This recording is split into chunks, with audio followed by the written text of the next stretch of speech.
따라해 주세요. 진정한 행복을 위하여. 오늘 저는 진정한 행복을 위하여, 그런 제목으로 세 번째 하나님의 말씀을 전하겠습니다. 신앙생활을 잘하면서 아주 경건하다고 자처하는 분들 가운데 행복, 축복하는 것은 그렇지 않으로서 너무 이기적인 것이 아니냐. 예수를 믿는 사람이 자꾸 행복하고 또 축복하는 것은 좀 이기적이다. 그러면서 이런 얘기를 합니다. 저는 행복보다는 거룩을 추구하는 사람입니다. 이렇게 말하는 분이 계십니다. 그러나 우리가 깊이 생각을 해보면 행복보다는 거룩을 추구합니다.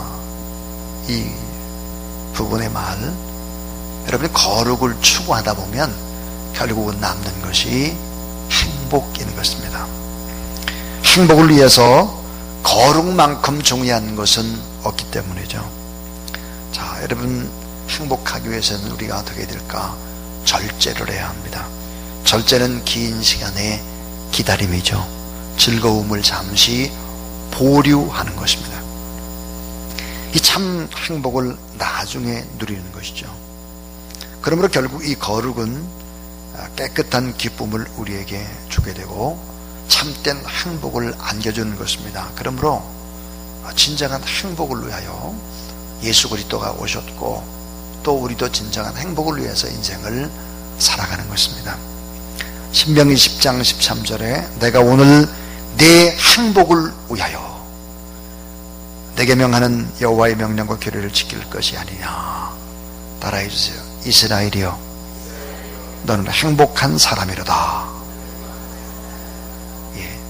자, 여러분, 거룩과 함께 행복을 위해서 아주 중요한 것이 신앙적으로 성숙되는 것입니다.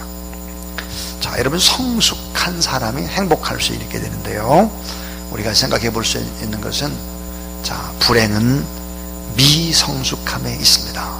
미숙함이 있죠. 미숙한 사람의 특징이 어떨까요? 이기적입니다. 자, 자기중심적이죠. 남에 대한 배려가 없습니다. 섬김 받는 것을 아주 중요하게 여깁니다. 고집스럽습니다. 편견이 아주 심합니다. 오해를 쉽게 합니다. 남의 탓을 합니다. 원망이 많습니다. 불평이 많습니다. 감정의 기복이 심합니다. 두려워합니다. 이 불행이라고 하는 것은 어디서 올까? 미성숙함에서 오는 것입니다. 자, 여러분, 성숙한 사람은 많은 사람을 이해하고 폭넓게 배려하는 이런 마음을 가지고 있습니다. 그리고 유연하죠. 다양하게 다른 사람의 입장에서 생각을 할 수 있습니다. 이 성숙한 사람은 자기 자신이 스스로 책임을 지려고 합니다. 예수 그리스도를 믿는 사람의 특징이 뭘까요? 나의 문제뿐만 아니라 이웃의 문제를 나의 문제로 받아들이죠. 나라와 민족의 문제, 저 북한의 문제, 캄보디아의 문제, 아프리카의 문제도 나의 문제와 동일시하는 것입니다. 주님의 마음은 책임지는 마음이기 때문이죠. 문제가 생기면 문제 중심으로 생각하는 것이 아니라 문제 해결 방법을 모색을 합니다. 그러니까 인내하고 감사하고 베풀며 살아가는 것입니다. 예수 그리스도의 삶과 인격을 닮아가는 것이죠. 그래서 어때요? 행복하게 되는 것이죠. 사도 바울은 빌립보 4장 11절 12절에서 내가 궁핍함으로 말하는 것이 아니라 어떠한 형편이든지 내가 자족하기를 배웠는지 나는 비천에 살 줄도 알고 풍부에 취할 줄도 알아 모든 일 곧 배부름과 배고픔과 풍부와 궁핍에도 처할 줄 아는 일치의 비결을 배웠노라 그랬습니다. 그러게 이런 사람은 어디 가나 행복한 것입니다. 예를 들어서 주사랑교회에서 신앙생활 잘하는 사람, 행복한 사람이 캄보디아에 가면 행복 못하냐? 그럴 수 없습니다. 어디 가나 행복합니다. 신앙은 바로 전천후인 것이죠. 자, 사도 바울은 오직 예수 그리스도 안에서 행복을 누리는 비결을 터득했다 그랬습니다. 그래서 감옥에서도 감사하고 그리고 고난 중에도 노래하고 행복의 조건이라고 하는 것은 바로 적극적이고 진취적이고 희망의 선택을 하는 것입니다. 오늘 자, 이 행복이란 뭘까? 만족감입니다. 꽉 찬 느낌, 충만한 느낌, 가득 찬 내적인 기쁨이죠. 순수한 즐거움, 내면의 고요함, 편안함이 있는 것입니다. 자, 이 행복은 우리가 어떤 선택을 하는가에 따라서 달려있죠. 영적인 거장은 행복의 조건이 무엇인지를 알고, 그리고 그 어떤 일이든지 행복을 선택하는 그런 사람입니다. 세계적으로 유명한 지휘자 레너드 번스타인에게 그를 아주 너무너무 좋아하는 팬이 있었는데, 그 팬이 찾아와서 이렇게 물었습니다. 선생님, 수많은 악기 가운데 제일 다루기가 힘든 악기는 무슨 악기입니까? 그러자 그는 재치있게 다음과 같은 말로 대답을 했습니다. 정말 악기 가운데 다루기 힘든 악기는 제2 바이올린입니다. 제1 바이올린을 연주하는 사람과 똑같은 열정을 가지고 제2 바이올린을 연주하는 사람을 구하기가 너무 어렵습니다. 프렌치 호른이나 플루트의 경우도 마찬가지입니다. 제1 연주자는 차고 넘칩니다. 그러나 그와 함께 아름다운 화음을 이어줄 줄 아는 제2 연주자가 너무 적습니다. 만약 아무도 제2 연주자가 되기를 원치 않는다면 음악이란 영원히 불가능하지 않겠습니까? 이렇게 말을 했습니다. 자, 제2 바이올린을 연주하는 사람, 다 제1 바이올린에 붙여버리지만 제2 바이올린을 연주해 나는 사람, 이런 사람을 가리켜서 무대 뒤의 영웅이다 그럽니다. 숨겨진 무대 그 뒤편에서 자기 역할을 잘 감당하는 사람이죠. 성경은 오늘 그런 사람 가운데 한 사람을 소개합니다. 갈렙입니다. 오늘 본문의 갈렙, 진정한 행복을 누렸던 사람 갈렙입니다. 우리가 갈렙까지 살면 진정으로 행복할 수 있죠. 자, 그래서 진정한 행복이란 무엇일까? 세 가지 얘기를 드리려고 합니다. 그 첫 번째입니다. 따라하세요. 무대 뒤에서 섬기는 영웅이 진정한 행복을 누립니다. 예, 무대 뒤에서 섬기는 영웅이 진정한 행복을 누립니다. 무대 뒤에서 자기 얼굴은 빛나지 않아요. 주연이 아니라 조연입니다. 갈렙은 40년 동안 여호수아와 함께 모세를 섬깁니다. 모세가 역사의 무대에서 사라질 때 하나님은 갈렙을 역사의 무대에 세우지를 않고 여호수아를 세우게 됩니다.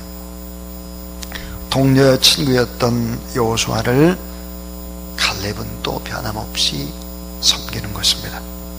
여러분, 한 번 섬기는 것은 쉽습니다. 그러나 계속 섬기는 것은 어렵죠. 1, 2년 섬기는 것은 괜찮습니다. 그러나 40년 이상을 섬기는 일은 어렵습니다. 워렌 비니스와 데이비드 히런 교수가 쓴 위대한 2인자라는 책을 보면 500대 세계적인 기업의 총수 가운데 86%가 위대한 2인자의 과정을 마쳤다, 그렇게 얘기를 하고 있습니다. 그러니까 2인자라고 하는 것은 갈렙처럼 밑바닥에서 쭉 커온 것이죠. 갈렙은 2인자의 행복을 알고 있는 사람입니다. 긴 시간 동안 모세를 위해서 40년, 그 뒤에 또 여호수아를 위해서 계속해서 그를 섬겼습니다. 참 긴 시간 동안 한 곳에서 계속 섬긴다고 하는 것은 쉬운 일이 아닙니다. 저는 목회자를 뽑을 때 언제나 제가 가지고 있는 원칙 하나가 있습니다. 그 원칙이 뭐냐면, 이력을 볼 때 1년 있다가 다른 교회로 옮겼다든지 2년 있다가 다른 교회로 옮겨되든지 그런 사람들은 저는 가능한 한 이렇게 이력서에서 제외시키려고 합니다. 왜 그러냐면 한 교회에서 적어도 5년, 10년 이렇게 있지 않으면 배우지 못합니다. 특별히 5년 정도는 있어야지 그때 겨우 배우는 것이죠. 배우지 못하죠. 절대로. 어디 가서도 큰 일을 결코 할 수 없습니다. 불가능합니다. 그것은. 교회는 하나님의 나라가 아니기 때문입니다. 대동소이하죠. 다. 얼마나 이인자의 삶을 살아왔느냐, 그것은 너무 중요한 것입니다. 저는 가나안 빈민촌에서 7년 6개월이라고 하는 시간을 섬기며 살아왔습니다. 또 부교육자로서, 부목사로서 또 한 5년 정도를 또 그렇게 섬기며 살아왔습니다. 주세랑교에서 지금 24년째 이렇게 섬기고 있습니다.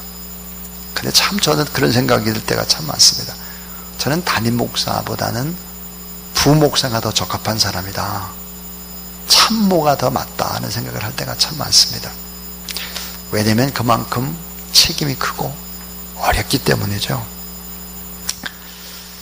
진정한 행복, 갈렙이 누리는 행복은 뭘까? 무대 뒤에 서서 섬기는 영웅이 진정한 행복을 누린다 하는 것을 갈렙은 알고 있습니다. 두 번째, 진정한 행복 뭘까? 따라해 주세요. 끝까지 신뢰하며 의심치 않는 사람. 끝까지 신뢰하고 의심치 않는 사람이 행복을 누리는 것입니다. 여러분, 갈렙은 누구일까? 그는 그 사람 자체가 신뢰의 사람입니다. 참 갈렙의 삶을 쭉 연구를 해보면 참 기가 막힌 한 가지의 사실들을 배우게 됩니다. 그것은 신뢰입니다. 여러분, 갈렙의 이름의 뜻을 보면 그 뜻이 뭘까? 그 뜻은 전심입니다. 전심. 온 마음과 힘을 다해 전심. 갈렙의 이름의 뜻입니다. 갈렙은 이름대로 살았습니다.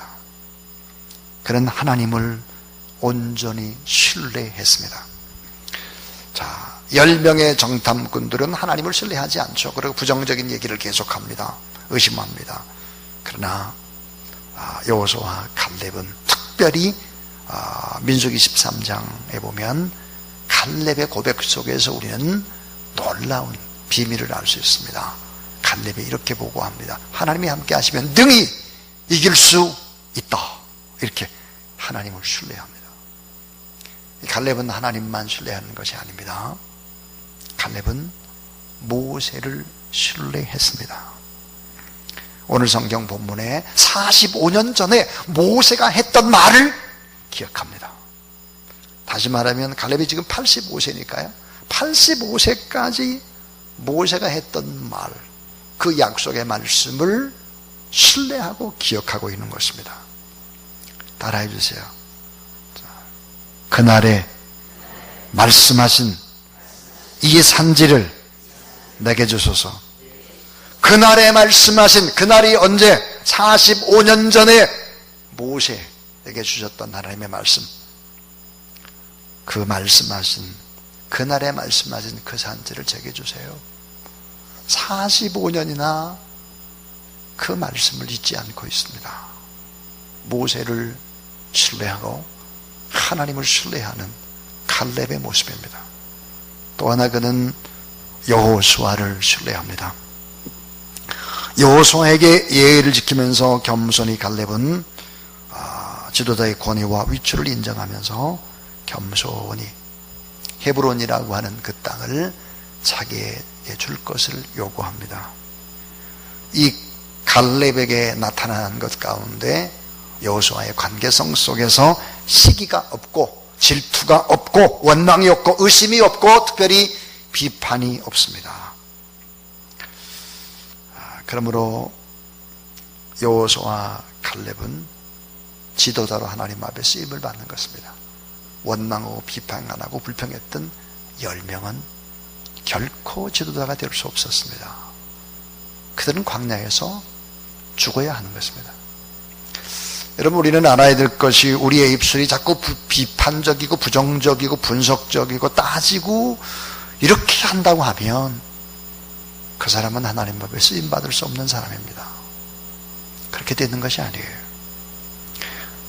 여호수아를 갈렙은 신뢰합니다. 근데 이 갈렙의 신뢰는 그 수준이 아닙니다. 그보다 훨씬 어려운, 여러분, 훨씬 어려운 것이 뭐죠? 늘 눈으로 보는 가족 관계입니다. 이 가족 관계, 자기의 딸을 신뢰하고 자기의 조카를 신뢰하고 자기의 사위를 신뢰하고, 이것은 어려운 것입니다. 참 얼마나 중요한지 모릅니다. 이것이 성경을 자세히 보면 자기의 딸 이름이 악사입니다. 악사를 신뢰합니다. 자기의 조카 운니엘을 신뢰합니다. 그래서 난공불락의 성 헤브론의 그 옛말이 기랏 아르바인데, 이 기랏 아르바를 정복하고 기랏 세벨도 정복을 하는데, 이 정복을 누가 하느냐? 바로 운니엘이 하게 됩니다. 조카 운니엘이 하게 되고, 이 운니엘이 결국은 조카였지만 자기의 딸 악사와 함께 결혼을 하게 됩니다. 결혼을 하게 되는데, 여러분, 훗날 이 운니엘은 누가 될까? 긴 시간이 지나간 다음에 이 운니엘은 이스라엘의 암흑기의 사사가 됩니다. 운니엘이. 그러니까 이 갈렙은 참 가정적으로도 자기의 딸과 사위와 함께 여호와 하나님을 계속해서 대를 이어서 그렇게 하나님을 섬기는 행복한 인생을 살아간 것입니다. 우리는 갈렙의 모습 속에서 행복한 신앙인의 모습을 봅니다. 따라하세요. 신뢰하는 마음은 새 역사를 창조합니다. 누군가를 믿어줘 보세요. 새 역사를 창조하게 됩니다. 믿지 않고 의심하고 분석하고 따지는데 마음 놓게 뭘 얘기할 수도 없을 뿐만 아니라 하나님의 역사는 일어날 수가 없습니다. 그래서 히브리서 10장 38절에 보니까 하박국에 있는 얘기를 인용하면서 이렇게 말합니다. 오직 의인은 믿음으로 말미암아 살리라. 그런데 오직 나의 의인은 믿음으로 말미암아 살리라. 이렇게 히브리 10장 38절에 이야기하고 있습니다. 누가 행복한 사람입니까? 끝까지 신뢰하는 것입니다. 여러분, 쏙도라도 끝까지 신뢰해야 합니다. 오늘 제가 어떤 한 분과 전화 상담을 하게 되었습니다. 근데 그분이 저에게 이렇게 말했습니다. 목사님, 저는 하도 쏘고가지고 사람들 믿어지질 않습니다. 이런 얘기를 하는 거예요. 참 그것이 병입니다. 그래요, 병. 그래서 제가 그렇게 말했습니다. 그렇게 인생을 살아서는 안 됩니다. 속더라도 믿어야 하는 것입니다. 믿어주지 않으면 결국은 제일 손해를 보는 사람이 바로 자기 자신입니다. 불행하게 될 것입니다. 믿으십시오. 손해보는 일이 있어도 믿어보십시오. 그러면 믿음의 사람들이 주변에 계속해서 모여들게 될 것입니다. 제가 그런 충고를 했습니다. 당신을 위해서 믿으십시오. 당신을 위해서 좀 쏘아주십시오. 제가 그런 얘기를 했습니다.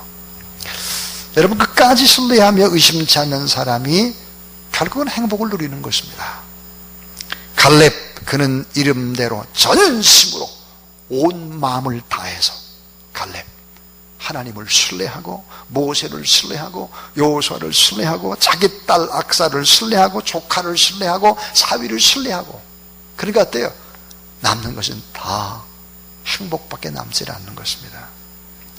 신뢰하는 마음은 새 역사를 창조하는 것입니다.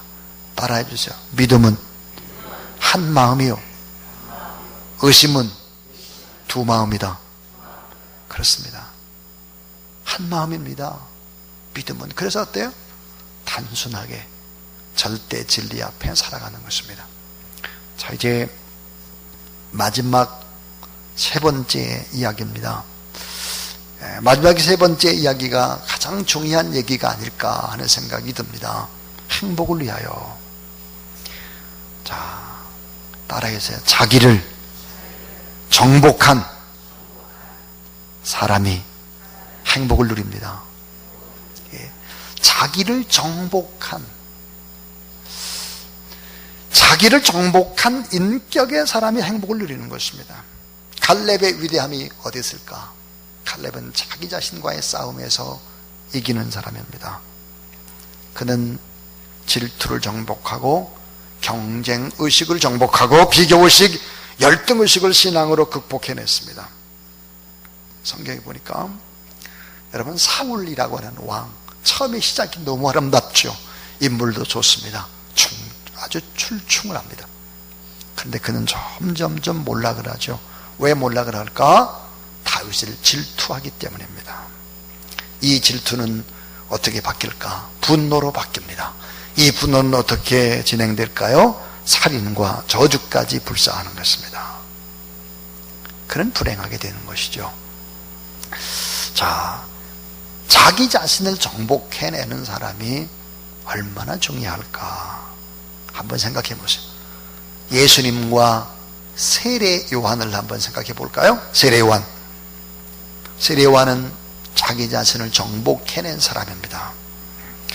자, 많은 사람이 세례 요한에게로 올 때 세례 요한은 이런 말을 했습니다. 나는 오시는 메시아가 아니다. 그리스도가 아니다. 나는 쇠하고 예수 그리스도는 흥해야 한다. 그랬습니다. 마태복음 11장 11절에 보니까 예수님은 세례 요한에 대해서 아주 극찬 중에 최고의 극찬, 칭찬을 합니다. 내가 진실로 말하노니 세례 요한은 여자가 낳은 자 중에 가장 큰 자다. 그랬습니다. 여자가 낳은 자 중에 가장 큰 자다. 그러니까 세계에서 가장 존경받는, 우리나라에서 가장 존경받는 인물, 세종대왕, 이순신 장군, 링컨 대통령, 이런 사람보다 어때요? 그러니까 여자의 태에서 난 모든 인류의 역사 가운데 모든 사람들보다 세례 요한보다 더 뛰어난 사람이 없다. 예수님이 이렇게 칭찬했어요. 자기 자신과 싸워서 정복한 세례 요한에 대한 극찬입니다. 자, 한번 생각해 보세요. 모세와 여호수아를 생각해 보세요. 여호수아는 철저히 모세를 섬깁니다. 여호수아가 지도자 갔을 때 갈렙은 철저히 섬기는 것입니다. 자기 자신을 정복해낸 것입니다. 자, 성경에 보니까 신약 성경에 바울과 바나바를 한번 생각해 볼까요? 바나바. 이 바울이 다소라고 하는 자기의 고향에서 무명 시절을 푹푹 썩으면서 6년이라는 시간을 보내고 있습니다. 무명입니다. 그는. 이 바나바는 어떻게 될까? 안디옥 교회 담임 목사가 바나바입니다. 이 바나바가 바울을 다소에까지 데려가서 데리고 오는 것이죠. 그리고는 어때요?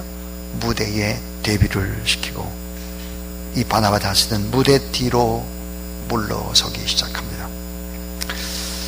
그 전까지 성경은 바나바와 바울 그렇게 쓰다가 이 바울을 안디옥 교회에 데리고 온 이후로는 바뀝니다. 바울과 바나바로 바뀌게 되죠. 그리고 시간이 점점 지나면서 바나바의 이름은 거의 자취를 감춰버리고 마는 것입니다. 여러분, 오늘날 위대한 신약 성경의 반 이상을 기록한 이 바울이라는 유명한 걸출한 인물은 바나바가 아니면 결코 성경을 기록할 수 없을 뿐만 아니라 세계 복음화를 위해서 그렇게 헌신할 수는 없었을 것입니다. 이 바나바는 무대 뒤에 영웅임이 틀림없습니다.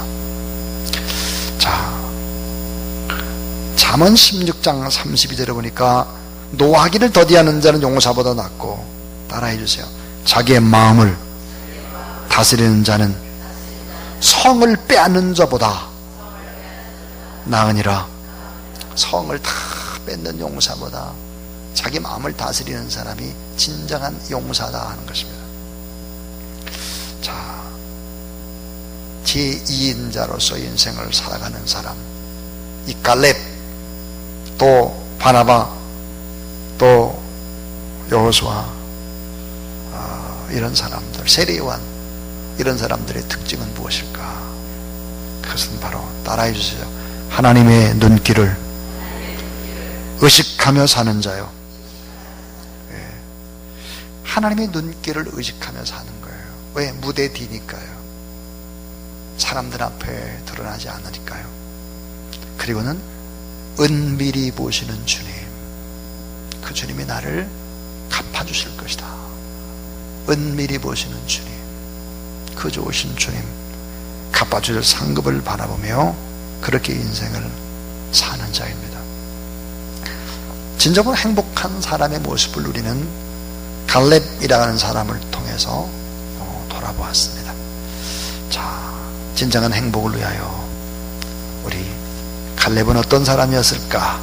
갈렙은 무대 뒤에서 조용히 섬기는 영웅이었다 하는 것입니다. 끝까지 신뢰하며 의심치 않는 사람이었다 하는 것입니다. 그의 이름이 전심으로 온 마음으로 신뢰했던 것처럼 하나님을, 모세를, 여호수아를, 자기의 식구들을, 그래서 너무나 아름다운 후대까지 행복한 그런 인생을 살았다 하는 것입니다. 자기를 정복한 인격의 사람이 행복을 누린다 하는 것이죠. 이 시간 여러분, 우리도 그런 마음으로 진정한 행복을 누리며 살아가는 그런 귀한 여러분, 우리 모두 다 될 수 있기를 주의 이름으로 축원합니다.